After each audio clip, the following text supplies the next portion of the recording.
Hello, my dear ones, my name is Evelyn Grace, and before we begin, I want to ask, from which country are you watching me today? I love knowing where my listeners come from. It makes me feel like we're all sitting together in one big cozy living room sharing tea and stories. Now, let me tell you something that happened not so long ago, something that still makes my hands tremble whenever I think about it. You see, I live in a quiet little town, the kind of place where everyone knows everyone else's name, where mornings are filled with bird song and the smell of fresh bread from the bakery down the lane. I've lived in my old house for nearly 40 years, the same house where I raised my son, Michael. After my husband passed away, Michael was my only comfort, my pride and joy. So when he married a young woman named Rebecca, I tried my best to welcome her like a daughter. She was polite, soft-spoken, and always offered to help with chores. But you know, my friends, sometimes the quietest waters hide the deepest secrets. Rebecca moved into our home after the wedding, saying she wanted to help take care of me, since I wasn't as strong as before. At first, I was touched. She would make tea for me in the mornings, fold laundry, and say things like, "Mother Evelyn, you should rest more." I thought, how lucky I am to have such a caring daughter-in-law. But slowly, small things began to feel off. She would lock the guest room door when cleaning, which I found strange. Why would someone lock a room while dusting? When I asked her, she smiled and said, "Oh, I just don't want the cat to wander in." But we didn't have a cat.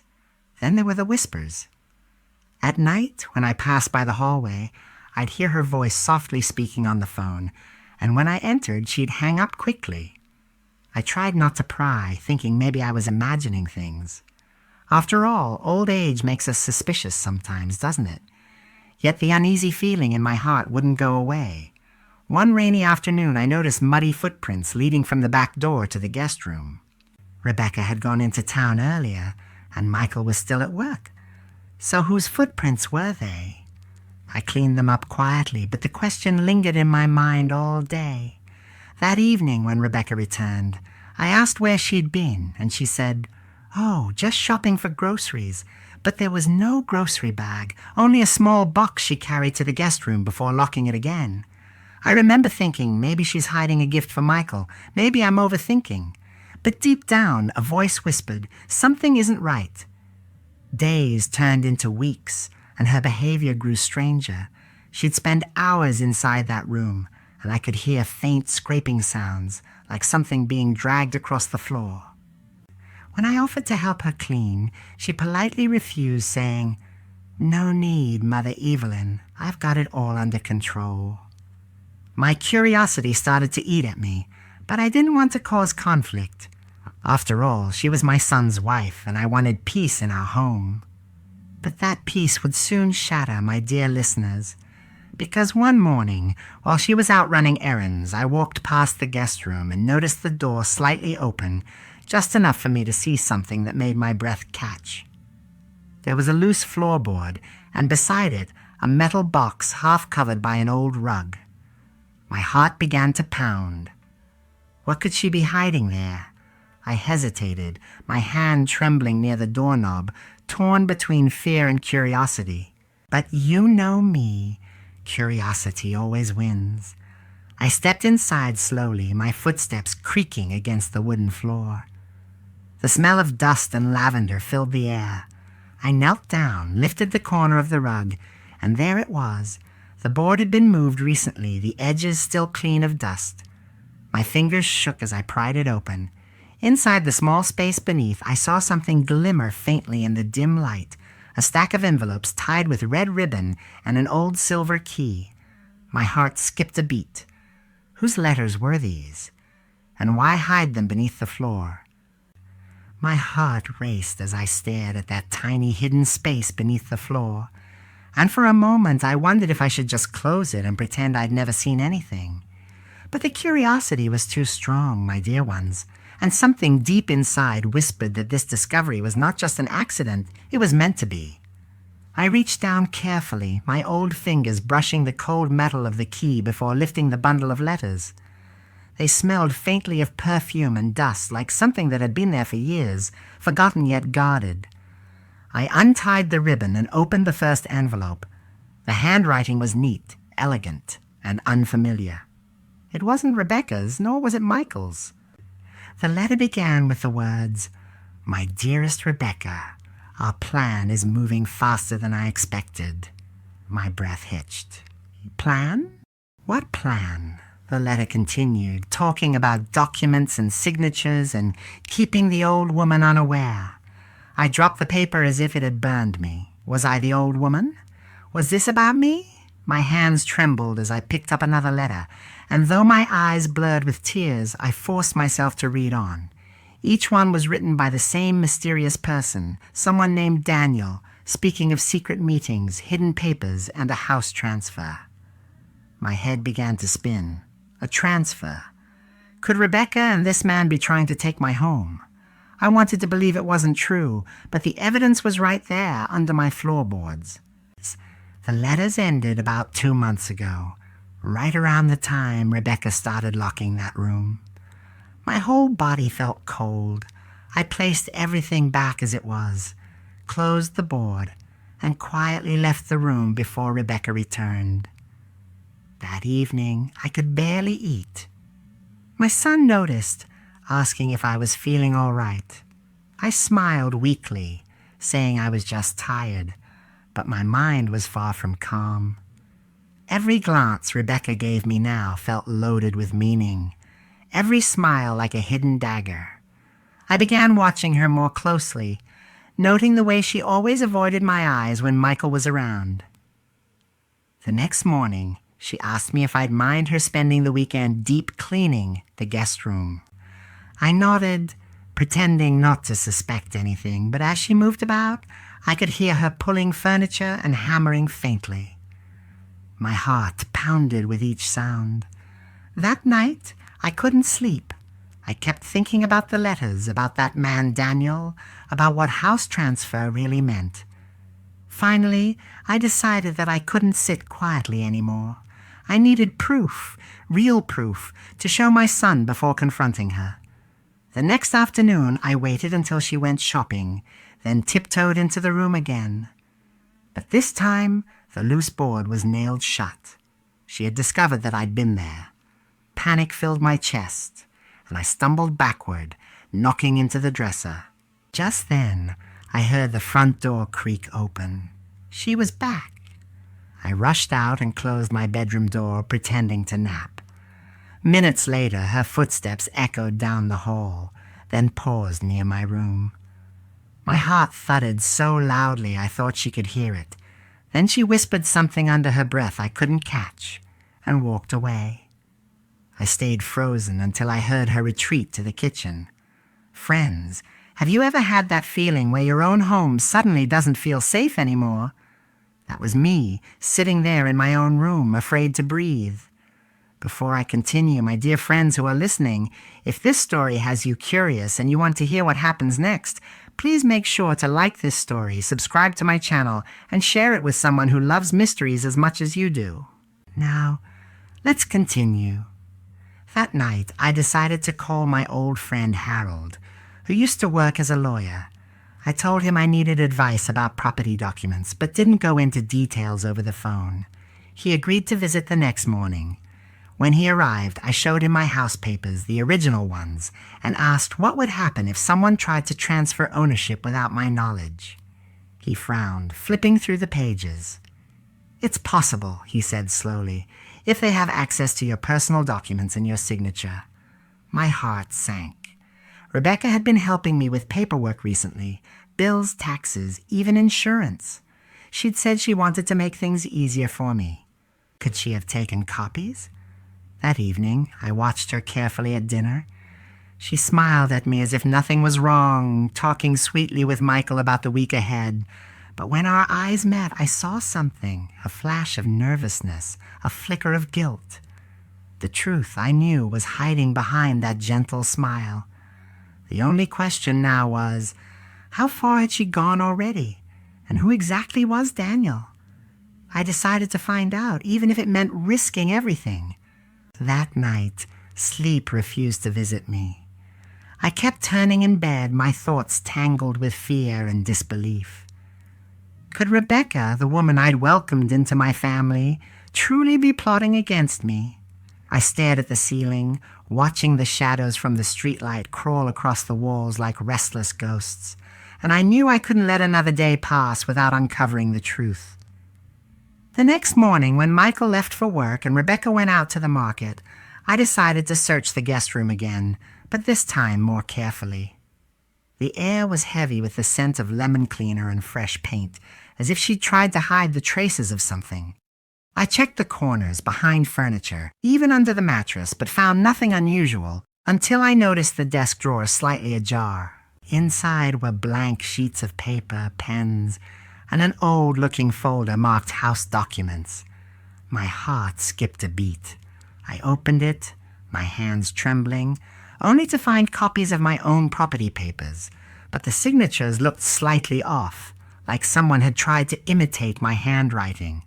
My breath caught in my throat. She had forged them. My name, my signature, all faked.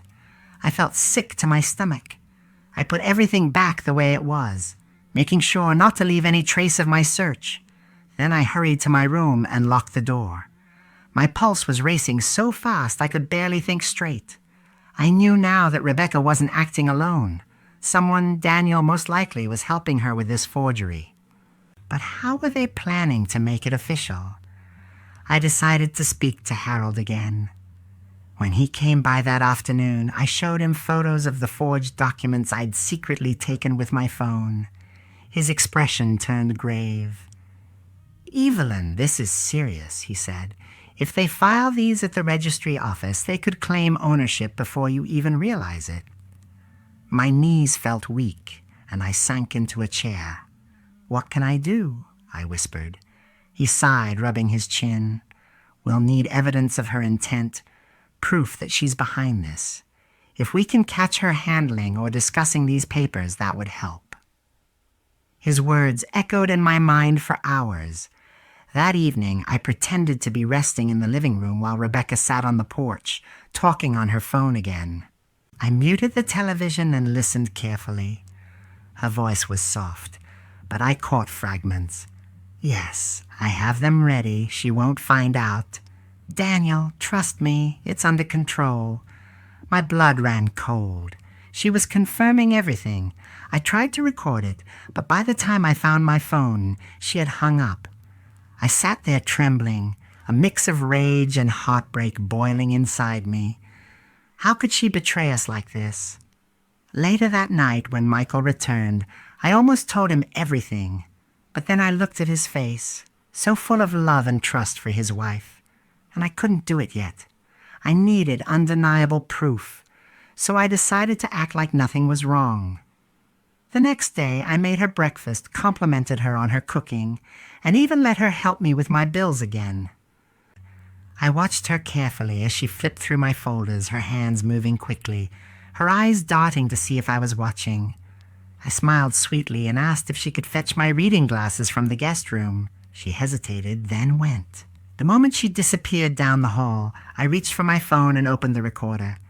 When she came back, I casually asked, "Rebecca, do you know someone named Daniel?" The look on her face said it all. For a split second, her eyes widened, her hand froze, and her smile faltered. "Daniel?" she repeated softly. "No, I don't think so. Why do you ask?" I shrugged, pretending to remember something trivial. "Oh, I just thought I heard that name earlier when you were talking on the phone." She laughed nervously. "You must have misheard, Mother Evelyn." "I was just speaking with a friend about groceries." I nodded slowly, pretending to accept her answer, but inside I was more certain than ever. Something terrible was unfolding right under my roof. That night, I placed my old phone behind a flower vase in the hallway, right outside the guest room set to record. I didn't know what I'd capture, but I had a feeling something would happen soon, and I was right. The next morning I woke up before sunrise, my heart pounding with both fear and determination. The house was silent except for the soft ticking of the old wall clock, the one my husband had gifted me years ago. I crept to the hallway where I had left my phone recording overnight. My fingers trembled as I picked it up and replayed the file, praying it had caught something useful. At first, there was only silence, the creak of floorboards, the hum of the refrigerator. But then, around midnight, I heard faint footsteps. The sound grew louder, closer to the guest room door. A moment later came the unmistakable noise of the loose floorboard being lifted. Then Rebecca's voice whispered softly, "Yes, Daniel, I have them here. She'll never suspect anything. Once she signs the transfer, it'll be done. We'll be out before she even realizes." My stomach twisted in horror. It was true. Every terrible suspicion I had was real. She wasn't just forging papers. She was planning to take my home. I pressed my hand to my chest, trying to steady my breathing as her voice continued, lower now, almost like a hiss. "I told you not to worry. She's old and forgetful. I'll make her sign whatever we need." I stopped the recording, tears filling my eyes. How could someone I treated like my own daughter say such things? I sat there for a long time, the morning light slowly seeping through the curtains, feeling the weight of betrayal crush my heart. But then another thought came, a fire of anger and resolve. I wouldn't let her win. I decided to share the recording with Harold. When he heard it, his eyes widened. "Evelyn, this is exactly what we needed," he said firmly. "Now we can confront her legally, but we have to be smart about it. Let her think she's still in control. If she asks you to sign anything, call me right away." I agreed, though fear still lingered like a shadow in my chest. For the next few days, I pretended everything was normal. Rebecca continued her sweet act, offering tea, chatting politely, but I could see the flicker of suspicion in her eyes. Perhaps she sensed that something had changed. On Thursday afternoon, she came to me with a smile that didn't reach her eyes. "Mother Evelyn," she said softly, "I have some papers from the bank that need your signature. Just routine things, you know." My pulse quickened. "Of course, dear," I replied calmly. "Let me just get my glasses." As soon as she left the room, I called Harold, whispering what was happening. "Keep her there," he said. "I'm on my way." I walked back into the living room, forcing a smile, and sat beside her. She slid the documents toward me, a pen resting neatly on top. "Just a small confirmation," she murmured, but I noticed how her hand trembled slightly. Before I could respond, we heard the sound of a car pulling into the driveway. Rebecca's face went pale. Moments later, Harold stepped in, holding a briefcase. "Good afternoon," he said politely. "I'm here for Mrs. Grace." Rebecca stiffened. "Who are you?" she asked sharply. "I'm her attorney," he replied calmly, taking the papers from the table. "Mind if I take a look?" Her smile faltered completely now, and she stammered, "It's nothing important, just some bank forms." Harold's eyes scanned the documents quickly before looking up. "These aren't bank forms," he said. "They're transfer deeds. You were trying to have this property signed over in your name." Rebecca's face turned red, then pale, her lips quivering. "That's not true," she cried. She must have misunderstood. But Harold pulled out his phone, playing the recording I had made the night before. The color drained from her face as her own voice filled the room. For a long moment, silence hung thick in the air. Michael, who had just arrived home, stood frozen at the doorway, eyes wide in disbelief. "Rebecca, is this true?" he asked in a trembling voice. She looked at him, tears spilling down her cheeks. "Michael, I can explain." But he held up his hand. "No, I don't think you can." My dear listeners, before I tell you what happened next, please make sure to like this video, subscribe to my channel, and share it with someone who loves a good story, because what happened after that moment changed everything. Now, where was I? Ah, yes. Rebecca's lies began to crumble before our eyes. She dropped to her knees, sobbing, trying to twist the story, saying Daniel had tricked her, that she never meant to hurt anyone. But the evidence was there. The letters, the recording, the forged documents. Michael turned away, his shoulders shaking, while I stood silently, my heart breaking yet relieved that the truth had finally come out. But what we didn't know then was that this was not the end. Rebecca had one last secret, one final act that would shake our family to its core. For days after that terrible confrontation, the house felt hollow, as though every laugh, every warm smell of coffee and cinnamon rolls had been sucked out of it and replaced by cold air and whispers. Rebecca packed her belongings in silence while Michael stood in the hallway, his face pale, his eyes glossy from too little sleep. I tried to comfort him, telling him that time heals wounds, but deep down, I knew this was a scar that would never fully fade. When she finally walked out the front door with her suitcase, I thought it was over. I thought peace would slowly return. But peace, my dear listeners, is rarely that simple. 2 nights later, I was sitting in my armchair knitting when I heard the faint hum of a car engine outside, then the creak of the gate. Thinking perhaps Michael had forgotten something, I went to the window, but the driveway was empty. A few minutes later, I heard a soft tap at the back door. I froze. My mind told me not to move, yet curiosity pulled me closer. Through the glass, I could see the shadow of a woman's shape. When lightning flashed across the sky, I recognized her. It was Rebecca. She was soaked in rain, her hair plastered to her cheeks, her expression wild. I opened the door just a crack. "What do you want, Rebecca?" I whispered. "Please," she said, her voice trembling. "I just need to talk." Against my better judgment, I let her in. She stood dripping on the kitchen floor, her hands twisting together. "I didn't mean to hurt you," she said. "Daniel tricked me. He said it was just a business deal. But he's after you now. He won't stop." My stomach clenched. "What are you talking about?" She looked over her shoulder as if expecting someone to appear. "He's dangerous, Mother Evelyn.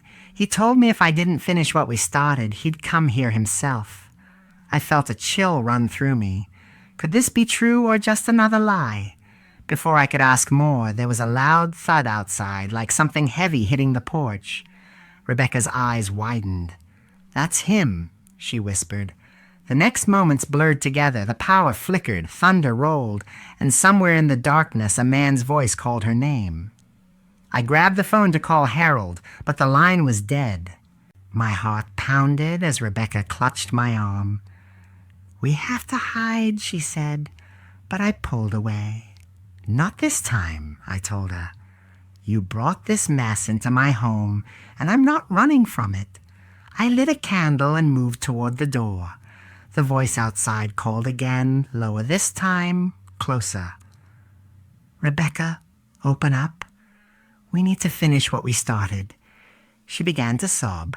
I opened the door slowly and saw a man standing in the rain, tall, wearing a dark coat, his face half hidden by the shadows. "Daniel?" I asked. He looked startled that an old woman had faced him instead of Rebecca. "Where is she?" he demanded.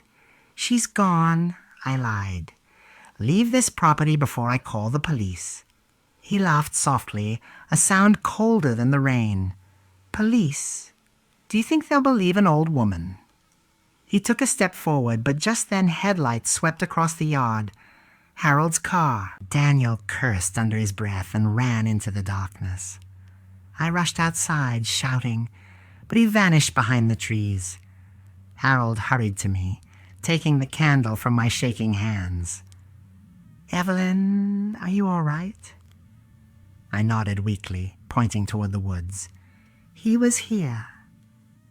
The next morning, the police came, took Rebecca's statement, and promised to search for Daniel, though part of me doubted they'd find him. Rebecca left town soon after, saying she needed to start over somewhere far away. Michael barely spoke of her again. But the fear she had planted lingered, a shadow that followed me from room to room. Every creak of the floorboards at night reminded me of that hidden space under the guest room floor. Sometimes, when the wind rattled the windows, I'd imagine Daniel's voice whispering outside. I thought perhaps that was the end of it. That time would dull the edges of those memories. Yet, as you'll soon hear, the secret under those floorboards wasn't finished with me, not yet. Weeks passed, and little by little the storm that Rebecca had brought into our lives seemed to quiet, though never completely. Michael returned to work. Harold checked in often, and I tried to convince myself that the worst was over. But deep down, I could feel the house still holding its breath, like it remembered everything that had happened inside its walls. One afternoon, I was dusting the guest room, determined to reclaim the space that had once made me so uneasy. The floorboards creaked under my slippers, a familiar sound that somehow felt heavier now. I bent down to straighten the rug and noticed that one corner kept curling up as though something beneath it resisted. I sighed, thinking perhaps the wood had warped from the rain, but when I pressed my palm against it, I felt a hollow thud. My stomach tightened. Carefully, I peeled the rug aside and pried up the same board that had hidden Rebecca's secrets months before. The smell of dust and old paper filled the air, and in the small cavity I saw a folded envelope that hadn't been there before. My heart skipped. Someone had returned. I opened it slowly, the paper damp and stained, and inside was a single note written in hurried scrawl. "You think it's over, but you still have what's mine." I sat there frozen, the candlelight flickering across the words. What could he mean? What was his? I searched the hole again, and this time my fingers brushed something hard, a tiny brass locket tied with string. When I opened it, a photograph stared back at me. Rebecca, smiling beside the man I had seen that stormy night, and in the background, standing between them, was my late husband. I gasped aloud, my knees giving way. Could it be a trick of the light? No, the image was clear. My husband, decades younger, his arm resting on Daniel's shoulder. My mind spun. Had they known each other all along? I hurried to the living room where Harold was reviewing papers for me. I showed him the locket. He adjusted his glasses, studying the photo closely. "That's impossible," he murmured, "unless Daniel isn't who we thought." He looked up, his brow furrowed. "Evelyn, do you remember your husband ever mentioning someone named Daniel Graves?" The name hit me like a bell. Graves. That was my husband's old business partner, a man who had disappeared after a failed investment 20 years ago. The same man who had cost us nearly everything. My breath came in short gasps as realization dawned. Daniel wasn't just Rebecca's accomplice. He was the ghost of our past come back for revenge. Harold urged me to stay calm, promising to dig through old records to see if Daniel had resurfaced under another name. That night, I couldn't rest. Every sound seemed sharper, every shadow longer. Near midnight, I heard footsteps outside the window again, slow and deliberate. I peeked through the curtain and saw the faint glow of a cigarette near the fence. Someone was out there watching the house. I dialed Harold's number with trembling fingers, whispering for him to come. By the time his car lights swept across the yard, the glow was gone. He searched the area but found nothing except fresh footprints in the mud, boot prints, large and deep. "He's taunting you," Harold said quietly. "He wants you afraid." And afraid I was, my friends. For the next few days, I barely left my room, curtains drawn, heart leaping at every creak of the house. Yet fear soon gave way to resolve. I decided that if Daniel truly believed I had something of his, I would find out what it was and end this nightmare myself. I searched every drawer, every shelf, and finally the old safe my husband had kept in the study. Inside were documents from decades ago, property deeds, letters, and one sealed envelope addressed to me in my husband's handwriting. My hands trembled as I broke the seal. The letter began, "If you ever find this, It means the past has returned. My husband confessed that years ago he and Daniel had invested in land under both their names, but Daniel had tried to forge the papers to take it all. When my husband discovered the betrayal, he withdrew the funds and hid the evidence inside the very walls of this house. I covered my mouth, realization dawning that Daniel was still searching for that evidence, believing I possessed it. Suddenly, everything made sense. Rebecca, the forged signatures, the threats, it had all been part of his plan to reclaim what he thought was his. I folded the letter carefully, tears stinging my eyes. My husband had carried this secret to protect me, and now it had found me again.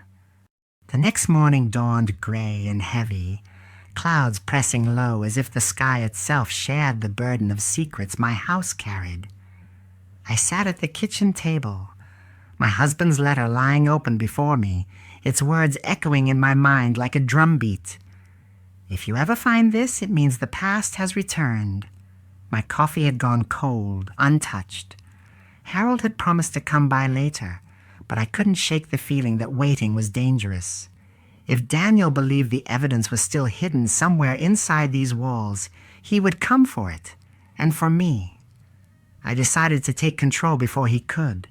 I searched every inch of the study, my hands brushing against dust and cobwebs, until my fingertips hit something uneven along the back panel of a bookshelf. The wood felt loose. With a small push, the panel gave way, revealing a shallow compartment.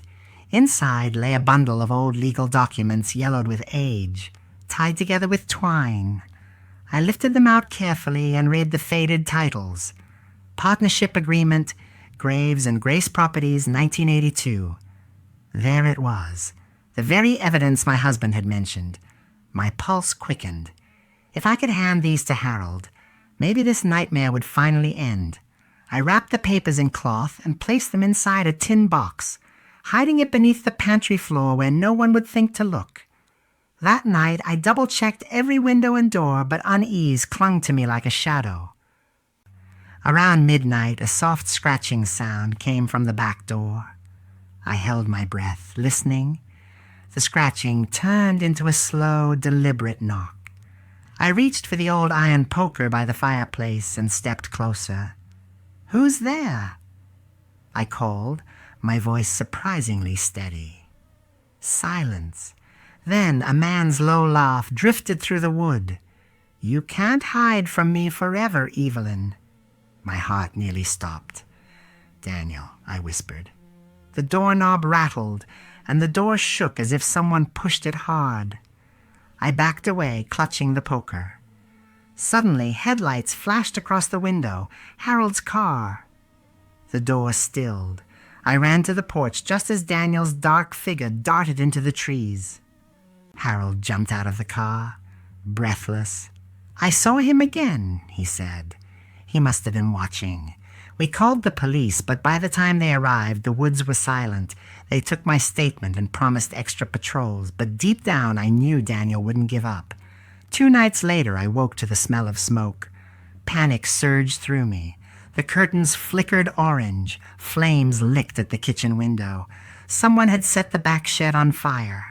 I grabbed my phone, dialing for help, then ran outside with Harold, who had been staying in the guest room for safety.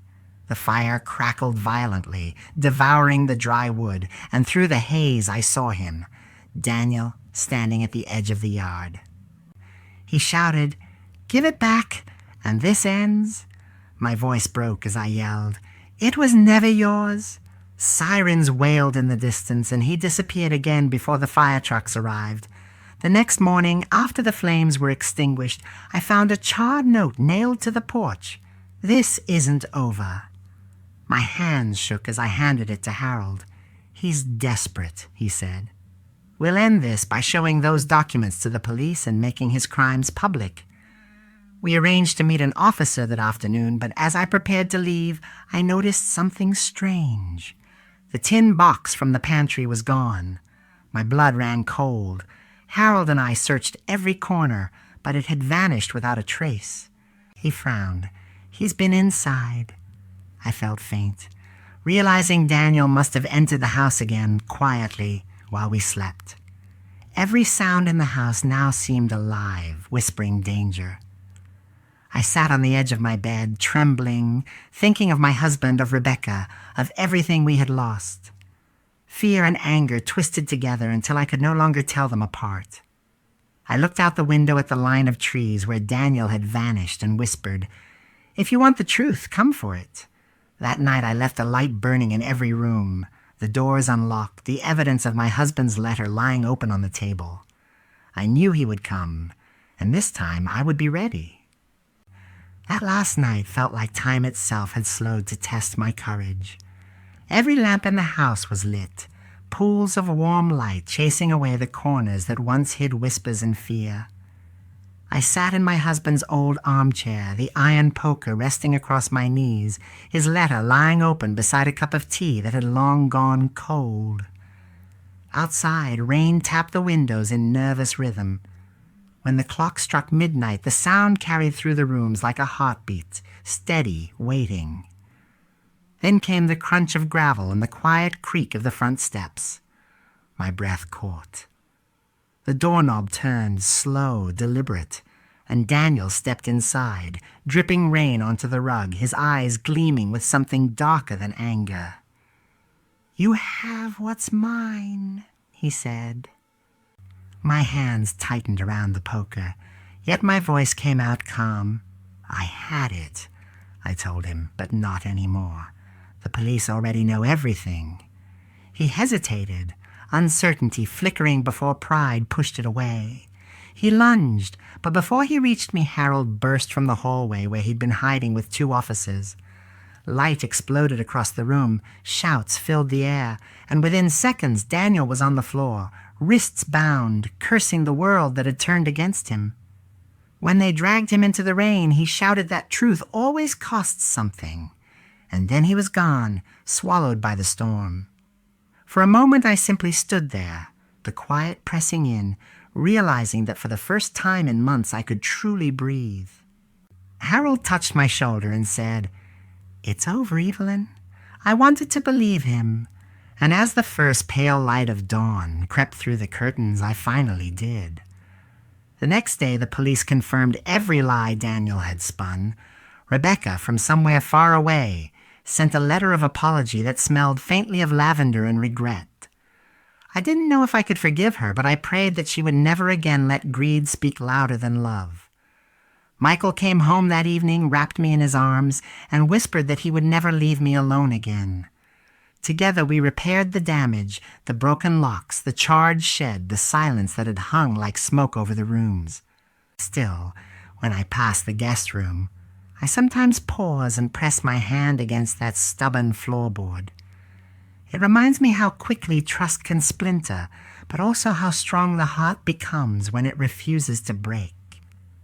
My dear friends who have listened this far, if this story held you, please remember to like this tale, subscribe for more evenings by the fire, and share it with someone who loves a good twist of truth and courage.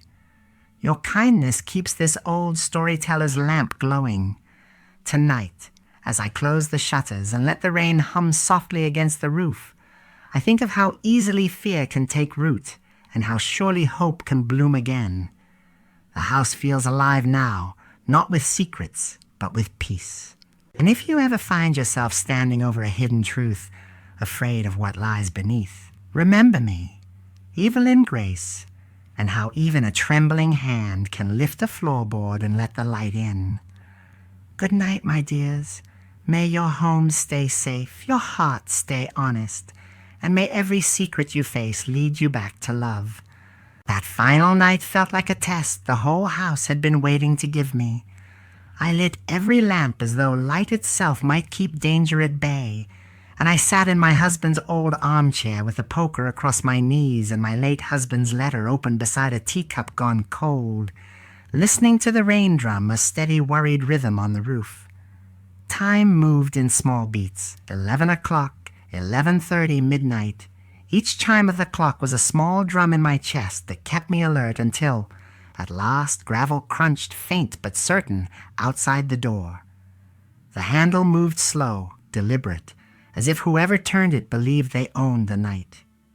Daniel stepped in like a ghost made of wet coat and old anger, his face cut in hard lines by exhaustion and a hunger that had followed him for years. He did not hesitate. His voice slid across the room when he spoke. "Give it back. You know what belongs to me." I rose to my feet because I could not let him see me small. "It was never yours to take," I said, voice steady though every limb shook, "and the police have already heard what you've done." He lunged like a man who wanted to settle the world with fists, but the hallway roared as Harold and the officers stepped forward, flashlights cutting through the dim. Commands were shouted and boots pounded. It was quick, violent, loud with the sound of a struggle, and then suddenly quiet as cuffs closed and Daniel's curses were swallowed by rain. When they took him out and his silhouette vanished into the night, for the first time in months my chest loosened, and I realized I could breathe again. After the storm passed, the morning was almost gentle, a soft light that made the curtains look like old lace, and the house, tired, patched and sleeping, seemed to accept the slow healing. Harold stayed that day to make sure the police had what they needed, and to help me sign every paper that kept my home safe. He spoke with the officers and watched the moving parts of justice click into place with a patience that steadied me. Rebecca sent a letter full of contrition from a place far away, each line smelling faintly of lavender and of someone trying to build a new life out of shame.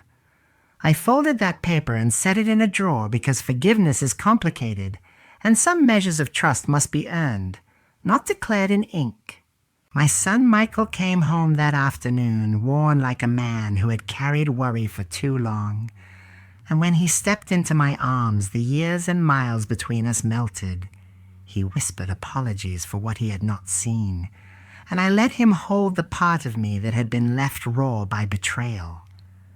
We repaired the things that could be repaired, the porch lock that had been broken in panic, the shed doors scarred by the fire that Daniel set in desperation, the torn curtains where a hand had forced itself through secrets. Laughter returns slowly through small things. An awkward attempt at the old soup recipe, a neighbor's joke that broke the tense silence the way sunlight found its place on the table. Yet some matters do not vanish with the sweep of a broom or the payment of bills. When I pass the guest room now, I pause and press my palm to that stubborn board that once hid letters and a key and deceit. My fingers remember the chill of the small cavity, and my heart keeps a map of every step that almost broke me. I tell you this, dear listeners, not to frighten you, but to remind you of the small ways courage shows up, in a trembling hand that dares to lift a floorboard, in a neighbor who will bring stew after a bad night, in a friend whose loyalty stands like a torch. If this story touched you, please do one kind thing for this old storyteller. Like this tale, subscribe so these evenings at the fire can continue, and share it with someone who craves honest stories about family and the strange, stubborn ways truth finds light. Your support keeps my small lamp burning and gives courage to those who need it most. As the weeks turned into months, we kept the windows shut against the winds of rumor. We kept the porch light on little by little, and we planted bulbs in the garden where the grass had been trampled, hoping for spring, hoping for small miracles. Sometimes I stand at the sink in the evening and whisper thanks to my husband for having kept a careful trail of documents hidden for a rainy day when truth would be needed. And I whisper thanks to Harold for his steady presence at my door. I have learned that betrayal can come from a smile and that mercy may be a long, slow process, but also that a community gathered round a single lamp can mend what loneliness has frayed. Tonight, as I close the shutters and tuck the house into sleep, I think of how easily fear can take root, and how slowly, stubbornly, hope can return when people reach out with hands that do not tremble from malice but from care. Good night, my dears. May your homes be safe, your trust guarded, and when you find a secret, may you have the courage to look beneath the floorboards and bring the light in.